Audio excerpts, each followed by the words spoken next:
प्रणम्य परमात्मानं सिद्धं त्रैलोक्यवन्दितम् स्वाभाविक चिदानन्द स्वरूपं निर्मलाव्ययम् शुद्धजीवादिद्रव्याणां देशकं च जिनेश्वरम् द्रव्यसंग्रहसूत्राणां वृत्तिं वक्षे समासतः जीवमजीवमदव्यं जिणवरवसहेण जेणनेत्तिष्ठं देविन्दविन्दवन्दं वन्दे तं सर्वदा शिरसा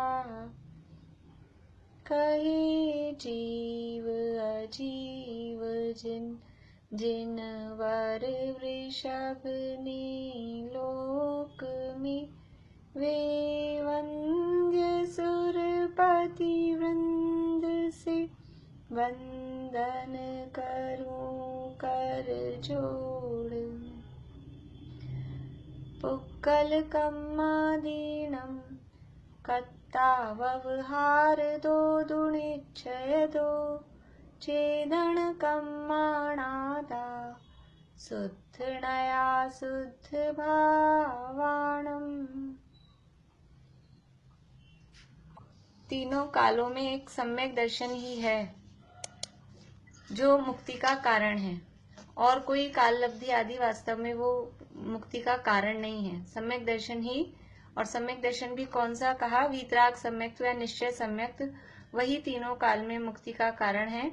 उसके अभाव में काल तो सहकारी कारण भी नहीं होता है। काल को सहकारी कब कहते हैं? कि जब अंदर में निश्चय रत्नत्रय होता है, उसके कारण मुक्ति होती है, तब काल लब्धि को, कि इनकी काल लब्धि आ गई थी, संसार से मुक्त होने का टाइम आ गया था, तब उस काल को व्यवहार से कारण, उपचार से कारण कहा जाता है।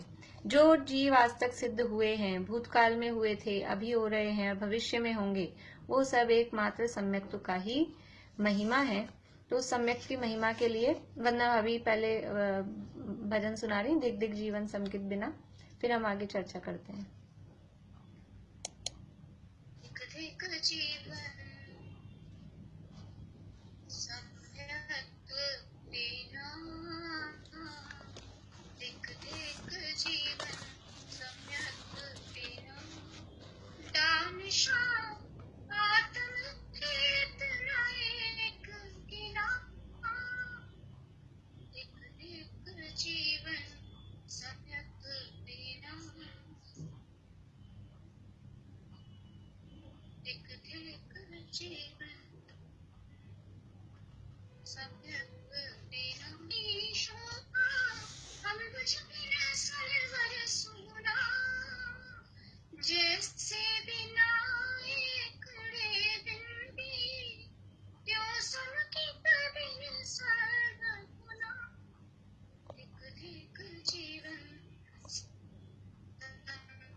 चलिए, आपने तो बहुत अच्छा सुनाया, लेकिन आपका जरा नेट स्लो रहा तो आवाज इसके वर्ड्स क्या है? हाँ, वो वर्ड्स ही समझ नहीं आ पाए।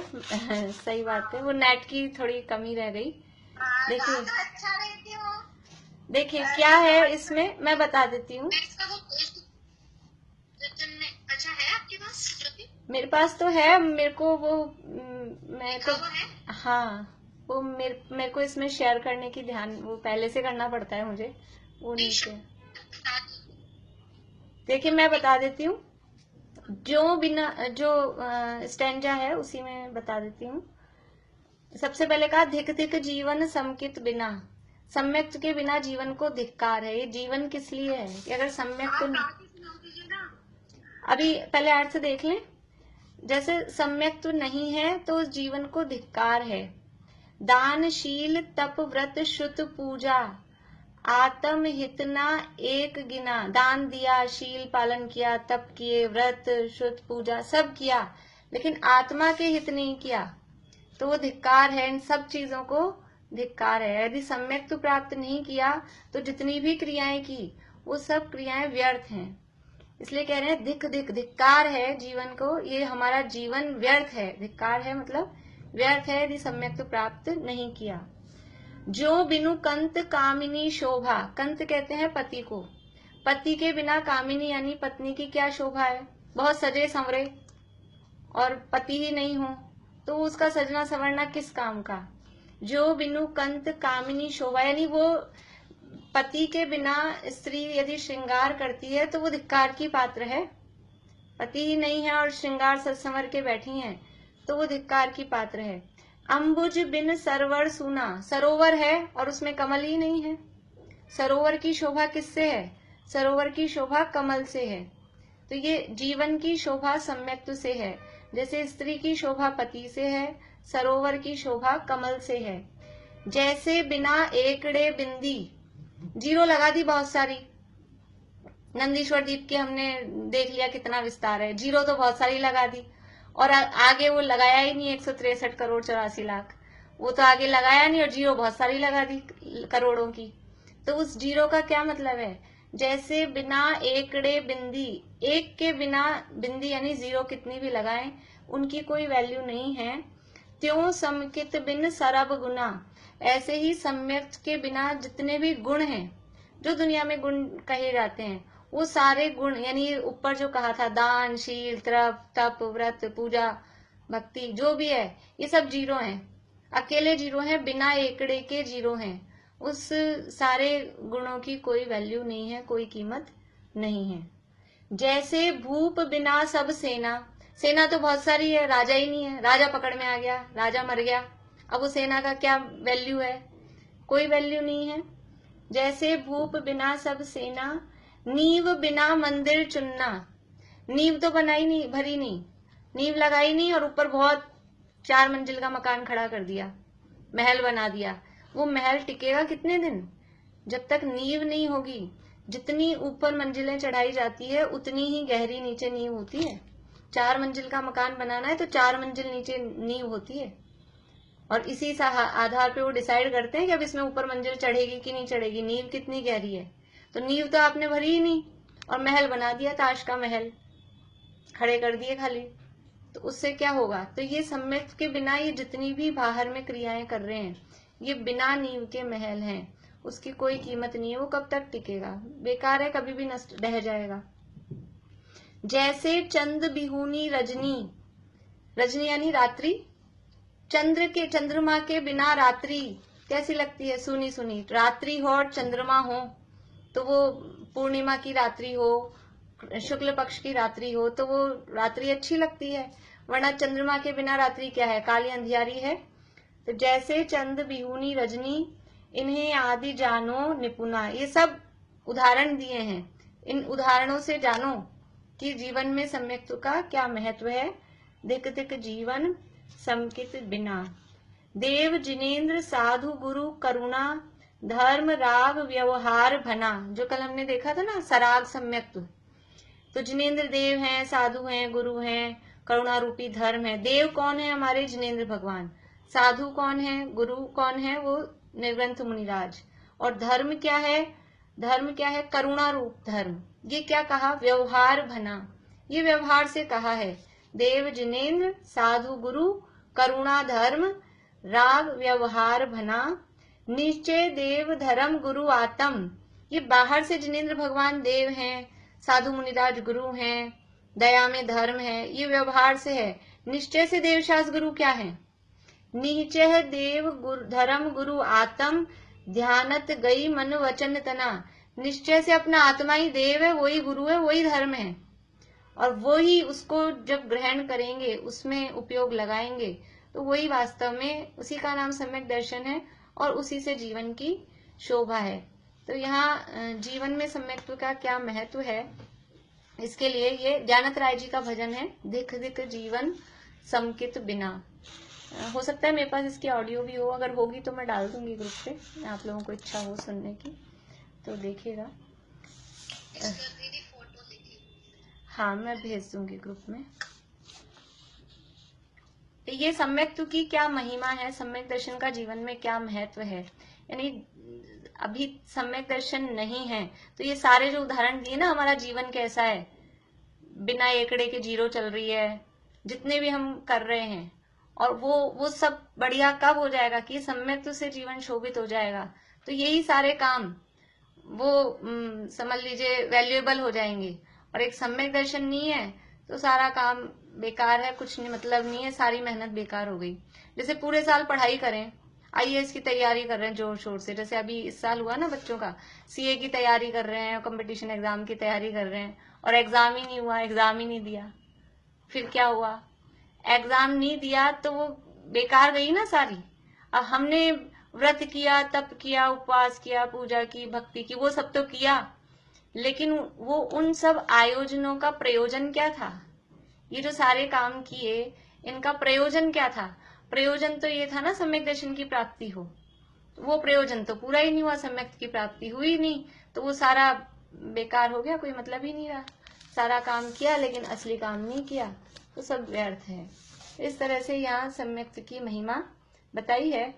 रत्नगण शावकाचार्य में मैंने भी कल भी आपको कहा था, बहुत सारे लास्ट के श्लोक हैं, बहुत सारे श्लोक दिए हैं, जिनको इच्छा हो वो पढ़ें कि सम्यक दर्शन से क्या होता है। जितने भी उच्च पद हैं वो सम्यक दर्शन से प्राप्त होते हैं। मानव तिलका होते हैं, और तीर्थंकर होते हैं, चक्रवर्ती होते हैं। ये सब पद किसको मिलते हैं? ये 63 सलाका महापुरुषों के जो पद हैं, ये किसको मिलते हैं? मिथ्या दृष्टियों को नहीं मिलते ये पद, सम्यक दृष्टि होते हैं। सम्यक दर्शन जिन्होंने प्राप्त किया हुआ होता है, पूर्व भव में मुनि होते हैं, उन्हीं को ये पद प्राप्त होते हैं।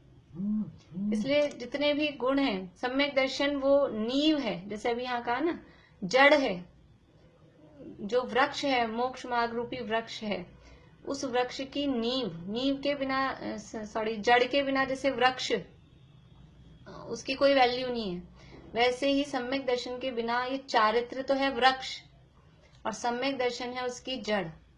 चारित्र तो है महल, और सम्यक दर्शन है उसकी नींव। तो नींव दिखाई नहीं देती, सम्यक दर्शन दिखाई नहीं देगा, ऊपर से दिखाई देगा वो बाहर का चारित्र, लेकिन उसके अंदर में मजबूती उसको कौन प्रदान करता है, उसको टिकाए कौन रखता है, वो है सम्यक दर्शन। तो ऐसा सम्यक दर्शन अवश्य ही हमको इस भाव में प्राप्त करना है, करना ही है, करना ही है। ये दृढ़ निश्चय होना ही चाहिए अपना।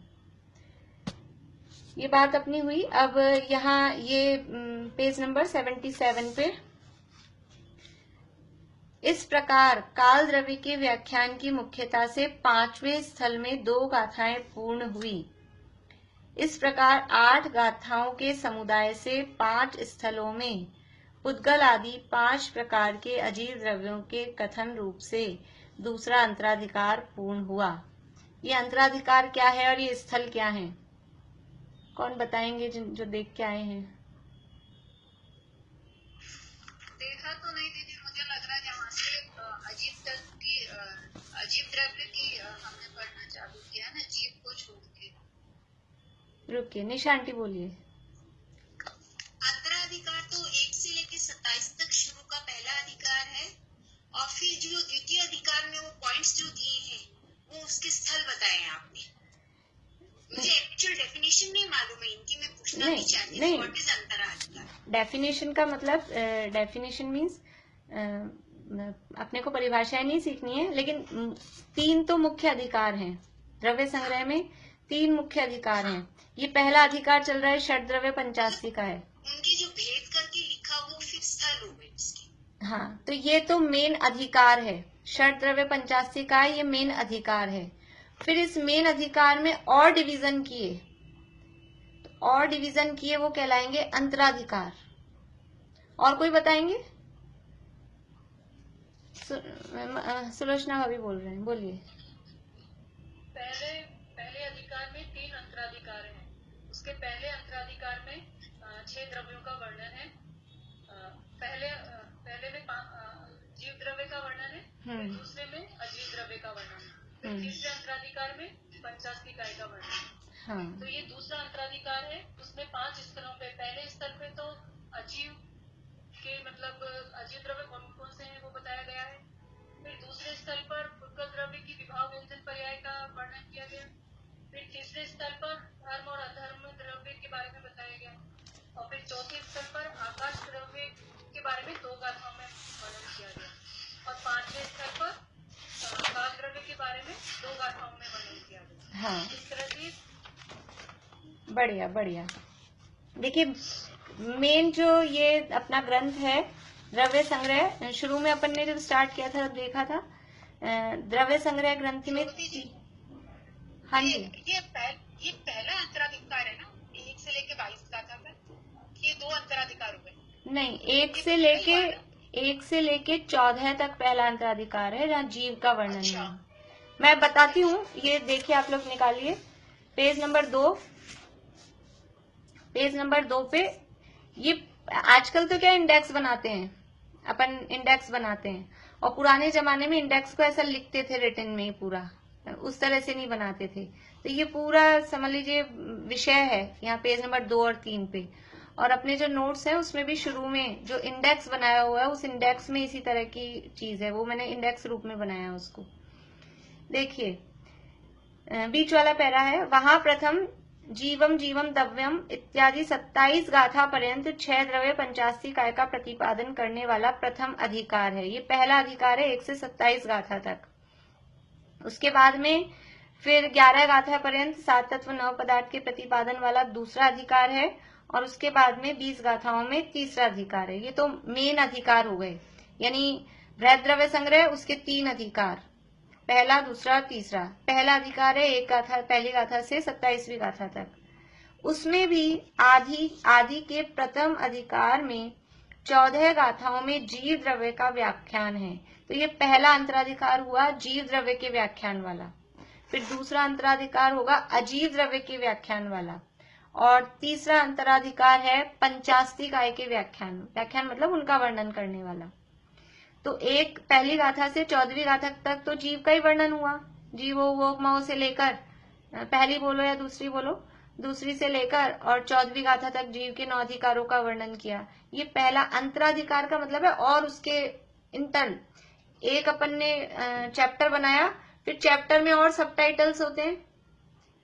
एक चैप्टर है, फिर उसमें हेडिंग होते हैं दूसरे, तो वो हेडिंग जो है वो कहलाए अंतराधिकार।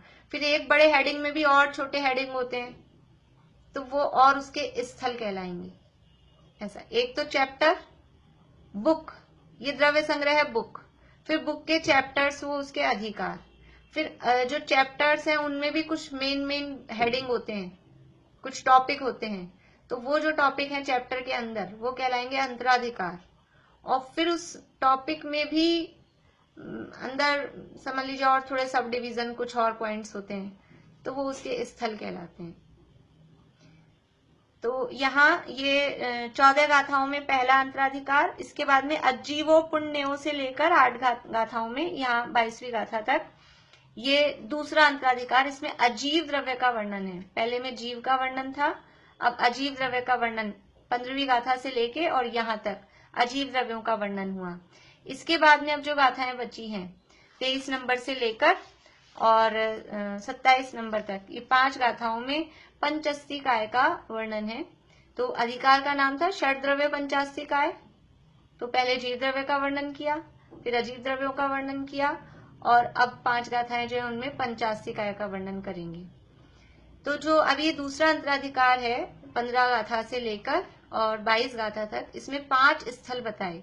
5 स्थल मतलब पहले स्थल में ली ये 2 गाथाएं। देखिए अपन जो अपने को ये पढ़ना है, मैं पूरा नहीं पढ़ रही हूँ, वहीं से बता देती हूँ आपको, आगे नहीं दिया है इसमें तो केवल जीव अधिकार का ही दिया है। तो अब ये जो 2 गाथाएं हैं 15वीं और 16वीं, 15वीं और 16वीं गाथाएं ये अजीव से रिलेटेड है, पुद्गल से रिलेटेड है। सॉरी, 15वीं गाथा में एक सामान्य बताया जीवो पुण्यो, उसके बाद में रुवादि गुणों, पुग्गल मुत्तो रुवादि गुणों, यहाँ से ये पुद्गल की चर्चा चालू कर दी। तो 15वीं और 16वीं गाथा में पुद्गल का वर्णन किया, ये पहला स्थल हो गया। फिर 17वीं गाथा में धर्म द्रव्य का वर्णन किया, ये दूसरा स्थल हो गया। 18वीं गाथा में अधर्म द्रव्य का वर्णन किया, ये तीसरा स्थल हो गया। 19वीं और 20वीं गाथा में आकाश द्रव्य का वर्णन किया, ये चौथा स्थल हो गया। और 21 और 22 ये 2 गाथाओं में काल द्रव्य का वर्णन हुआ, तो ये 5वां स्थल हो गया। यानी एक एक द्रव्य का जिन गाथाओं में वर्णन किया वो उतने स्थल हो गए। जैसे वहां जीव अधिकार में 9 अधिकारी बनाए थे, तो वहां 9 स्थल कह सकते हैं अपन उसको।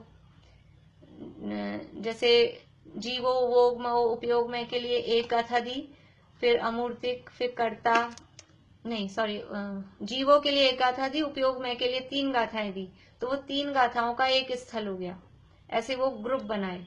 तो यहाँ पे आकाश द्रव्य के लिए 2 गाथाएं दी हैं, काल द्रव्य के लिए 2 गाथाएं दी हैं, धर्म और अधर्म के लिए 1 गाथा दी है, और पुद्गल के लिए समझ लीजिए 1.5 गाथा है।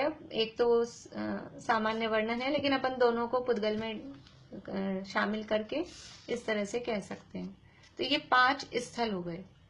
वो बात यहाँ कह रहे हैं कि इस प्रकार, समझ में आ गई सबको बात, किस तरह से विभाजन है। इस प्रकार काल द्रव्य के व्याख्यान की मुख्यता से 5वें स्थल में, ये जो काल द्रव्य का व्याख्यान था 21 और 22वीं गाथा, बोलिए निशांति। दूसरे अधिकार में फिर अंतराधिकार नहीं दिया ना, आपने लिखा, इसने सिर्फ स्थल दिया। हाँ, वो फिर आगे अभी अपन वो उस समय केवल उसमें जितना दिया था ना, आगे मैंने उतना ही बनाया था उसको। आगे अपन पढ़ेंगे तब उसमें फिर और बन जाएंगे आगे। इस प्रकार काल द्रव्य के व्याख्यान की मुख्यता से 5वें स्थल में 2 गाथाएं पूर्ण हुई। 5वें स्थल की 2 गाथाएं कौन सी थी? 21 और 22 नंबर की, जो काल वाली हैं, काल को बताने वाली हैं। इस प्रकार 8 गाथाओं के समुदाय से, 15 से लेके 22 तक 8 गाथाओं के समुदाय से 5 स्थलों में पुद्गल आदि 5 प्रकार के अजीव द्रव्यों के कथन रूप से दूसरा अंतराधिकार पूर्ण हुआ।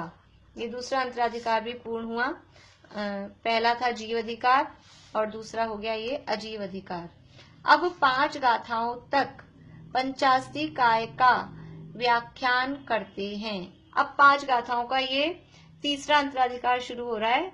इसमें पंचास्ती काय, 5 अस्तिकायों का वर्णन यहाँ पर शुरू होगा। विषय यूं तो सामान्य है, गाथाओं में बिल्कुल कोई कठिनाई नहीं है, सरल है। और जिन्होंने तत्वार सूत्र का 5वां अध्याय पढ़ा हुआ है तो कुछ कठिनाई नहीं है।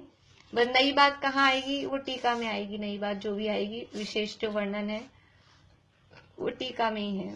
बाकी विषय एकदम सरल है, पढ़ा हुआ है पहले से।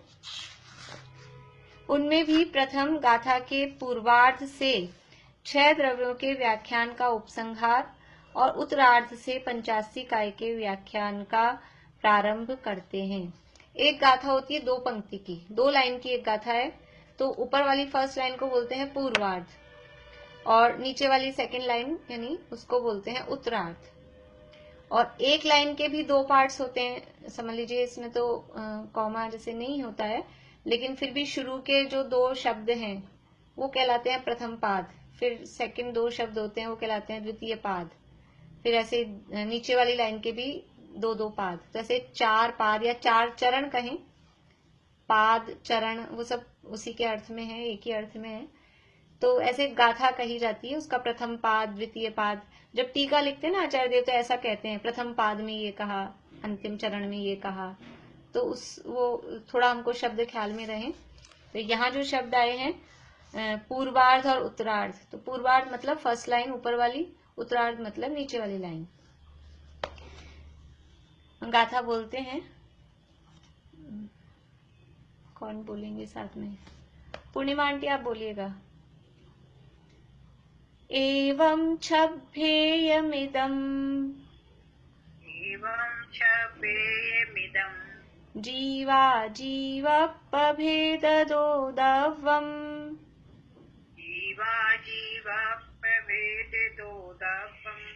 उत्तम काल विजुक्तम् नादवा पंच अधिकायादु।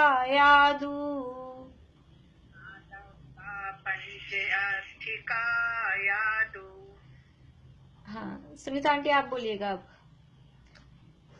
एवं छभ्येयमिदम्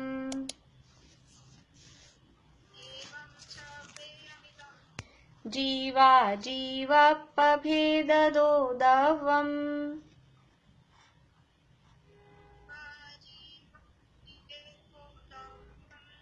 उत्तम काल विजुक्तम्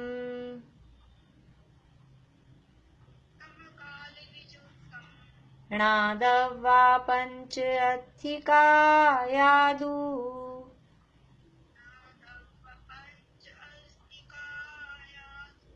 हाँ बढ़िया। शिमला अभी आप बोलिएगा, मैं पूरी गाथा बोल रही हूँ, उसके बाद बोलिएगा। एवं छभ्येयमिदम् जीवा जीवपभेददोदवम्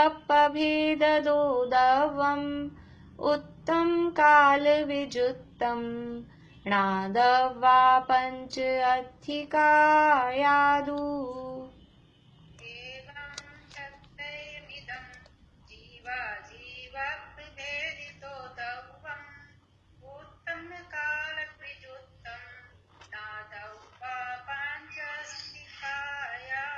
अधिकाया, अधिकाया,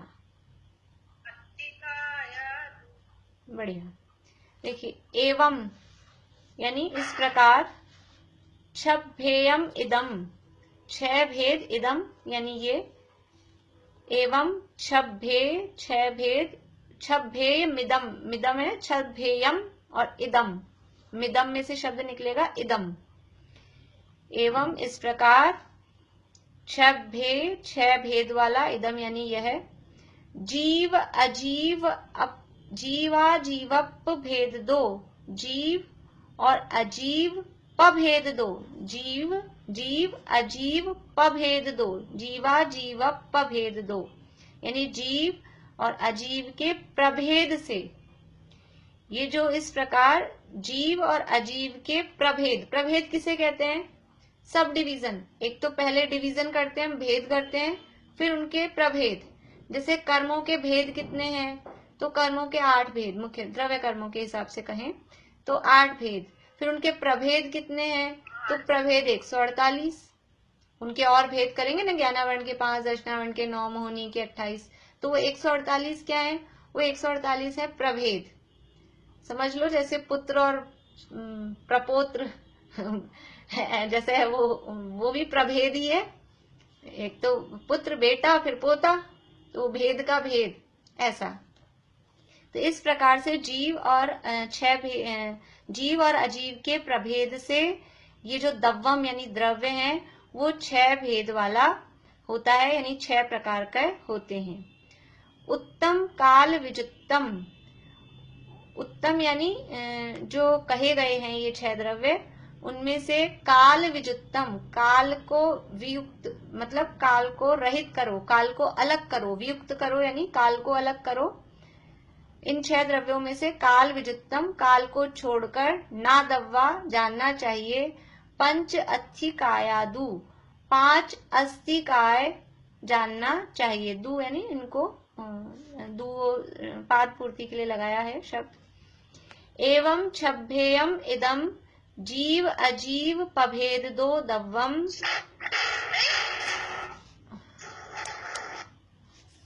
उत्तम काल विजुक्तम ना दव्वा पंच अधिकाया दु। गाथार्थ देखिए, इस प्रकार जीव और अजीव के प्रभेद से द्रव्य 6 प्रकार के हैं। एवं छभ्येयमिदं जीव अजीव पभेद दो दव्वम। काल द्रव्य के अतिरिक्त उत्तम काल विजुत्तम, काल द्रव्य के अतिरिक्त ना दव्वा पंचअस्थिकायादु, शेष 5 द्रव्यों को अस्थिकाय जानना चाहिए।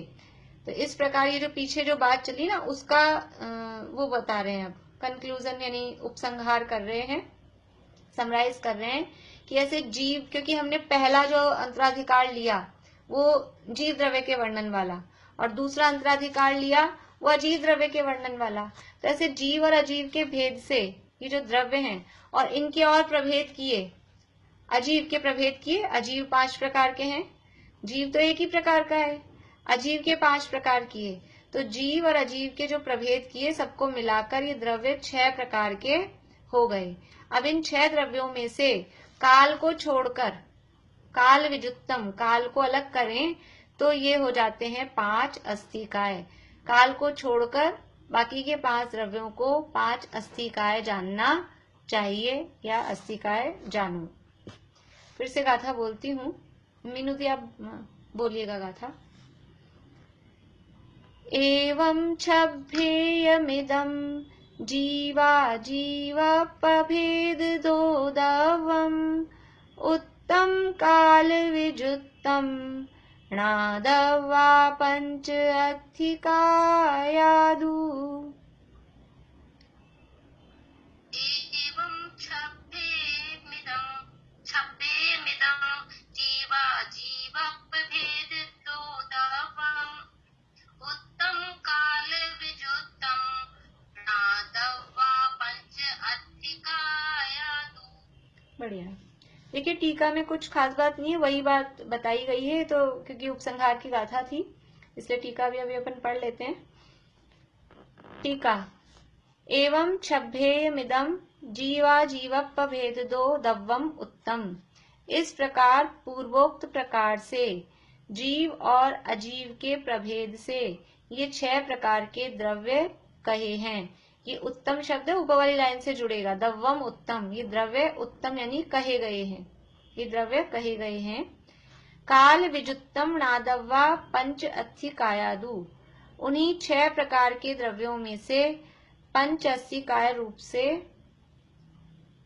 इसमें अर्थ में कुछ शब्द मिसिंग है, उन्हीं 6 प्रकार के द्रव्यों में से काल द्रव्य को छोड़कर शेष 5 को अस्थिकाय रूप से जानना चाहिए, ऐसा अर्थ उसका बनना चाहिए। ऊपर तो संस्कृत में दिया है, नीचे अनुवाद में, हिंदी अनुवाद में रह गया है, लेकिन संस्कृत से पढ़ के बताती हूँ। तदेव षड्विधम द्रव्यम कालेन वियुक्तम रहितम ज्ञातव्यः पंचस्थिकायास्तु पुनरिति, कि उन जो 6 प्रकार के द्रव्य हैं, 6 प्रकार के द्रव्यों में से कालेन वियुक्तम रहितम, काल से जो रहित द्रव्य हैं उनको 5 अस्थिकाय रूप से जानना चाहिए। उसके साथ आप लिख लीजिए यहाँ पर, क्योंकि वो मिसिंग है, अनुवाद में नहीं लिखा गया है। काल द्रव्य को छोड़कर शेष द्रव्यों को पंचास्थिकाय रूप से जानना चाहिए। उन्हीं 6 प्रकार के अतिरिक्त शब्द है हमारी किताब में। आपकी किताब में है, मेरी में नहीं है। हाँ, अतिरिक्त है हमारे ग्रंथ में। अच्छा, बोलिए आप लाइन पूरी हिंदी वाली। काल द्रव्य के अतिरिक्त शेष 5 द्रव्य को अस्थिकाय जानना। नहीं, टीका में, टीका में, टीका की लास्ट लाइन। हाँ, टीका में नहीं है, टीका में नहीं है ना। हाँ, तो उसमें ऐसे ऐड कर लीजिए, उन्हीं 6 प्रकार के द्रव्यों में से काल द्रव्य को छोड़कर शेष द्रव्यों को अस्थिकाय पंचास्थिकाय रूप से जानना। काल द्रव्य को छोड़कर शेष द्रव्यों को, इतना लिखना है, काल द्रव्य को छोड़कर शेष द्रव्यों को। दू का क्या अर्थ है? दू का यहाँ कोई विशेष अर्थ नहीं है, कहीं कहीं उसका अर्थ निश्चय, मतलब अगर कोई अर्थ जुड़ता है तो लेते हैं, अदरवाइज शब्द पूरे करने के लिए भी लगा देते हैं, इसलिए ऐसा यहाँ कोई विशेष अर्थ नहीं है। अब ये 5 संख्या बता दी है। अब इनको यहाँ तो नाम बताए हैं कि 5 अस्थिकाय हैं, अब वो 80 काय किसे कहते हैं और क्या उनका स्वरूप है वो आगे की गाथाओं में बताएंगे, उसकी चर्चा अपन कल करेंगे। अभी इस गाथा में कुछ नहीं है, सामान्य जो लोग गाथाएं याद नहीं कर रहे हैं वो करते जाएं बराबर साथ साथ में, क्योंकि कभी तो एक ही गाथा पे रुक जाते हैं अपन और कभी फास्ट बढ़ जाता है। तो गाथाओं का थोड़ा जैसे भी समय मिले उसका अभ्यास करते रहें। 58 गाथाएं बहुत ज्यादा नहीं, याद हो जाएंगी तो अपने को ही कुछ ना कुछ समझ लीजिए कभी ना कभी काम आने की रहेगी कि कभी हम ऐसी अवस्था में रहेंगे तो इन गाथाओं का पाठ कर सकें। हर समय जिनवाणी उपलब्ध नहीं होती है, आंख कान ये सब हर समय सही रहें ऐसी स्थिति भी नहीं है, दिखाई देती है ऐसी परिस्थितियां, तो कुछ याद होगा तो वो अपने काम आ जाएगा। इसलिए प्रयत्न पूर्वक याद करें। और 58 गाथाएं हैं और अपना पूरा विषय समझ लीजिए, पूरी जिनवाणी का विषय जैन दर्शन क्या है वो सारा विषय इन 58 गाथाओं में है। जैसे तत्वार्थ सूत्र में पूरा जैन दर्शन है, वैसे ही मूल 6 द्रव्य 7 तत्व का वर्णन इन 58 गाथाओं में है द्रव्य संग्रह में। इसलिए गाथाएं जरूर याद करें। टाइम लगता है तो धीरे धीरे करें, कोई बात नहीं। किसी को एक गाथा 1 दिन में हो जाती है, किसी को 10 दिन में होती है, वो कोई बात नहीं है, पर प्रयत्न करते रहें। चलिए अभी यहीं पूरा करते हैं। जय जिनेन्द्र। अलिंग लिंग का अर्थ होता है चिन्ह। लिंग का अर्थ चिन्ह होता है, तो किसी चिन्ह से नहीं पहचाना जाता है, तो उसके अलग अलग प्रकरण के हिसाब से कहीं उसका अर्थ इंद्रिय ही किया जाता है। और प्रवचन सार में उस अलिंग ग्रहण शब्द के 20 अर्थ किए अमृतचंद्राचार्य ने, और समय सार में एक ही अर्थ किया। 5 परमागमों में है तो अलग अलग प्रकार से प्रकरण के अनुसार अर्थ किया है, परंतु बात वही है कि आत्मा अलिंग ग्रहण है, अर्थात किसी चिन्ह से पकड़ में आ जाए, किसी लिंग से पकड़ में आ जाए। लिंग का अर्थ चिन्ह होता है, तो ऐसा नहीं है। और वो प्रवचन सार में विशेष व्याख्या है, 20 अर्थ उस अलिंग ग्रहण शब्द के किए हैं। हाँ, वो विधान में भी बताया था, उसका चिन्ह रहित ही बताया था। हाँ, मुझे वो विधान में तो क्या है कि सैंपल मिलता है, अगर पहले से विषय पढ़ा हुआ हो तब तो ख्याल में आ ही जाता है, और नहीं पढ़ा हुआ है तो पढ़ने की प्रेरणा मिलती है कि अपन जाने इसको, इसमें क्या कहा है। ऐसा आपने बहुत सारा कुछ एक्चुअली सिखा दिया, तो आज मैं विधान सुन रही थी तो सच में बहुत सारा आपको थैंक यू। तो आपका पुरुषार्थ है, आप लगे रहते हो। चलिए जय जी। इसको समझ आ रहा था। Thank you. जय जी। जय जी। जय जी।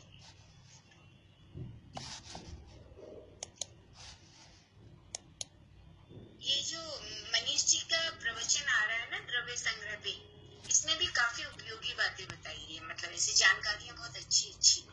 हाँ, मनीष जी की अच्छी है, मतलब वो रिसर्च टाइप की करते हैं, इसीलिए मैंने कहा कुछ नई बातें मिल जाएंगी अपने को। हाँ, बहुत अच्छा लगा। मैंने कल परसों दोनों दिन की सुनी। हाँ, यूट्यूब पे अवेलेबल है। हाँ, मैंने भी सुना था कल, अच्छा था।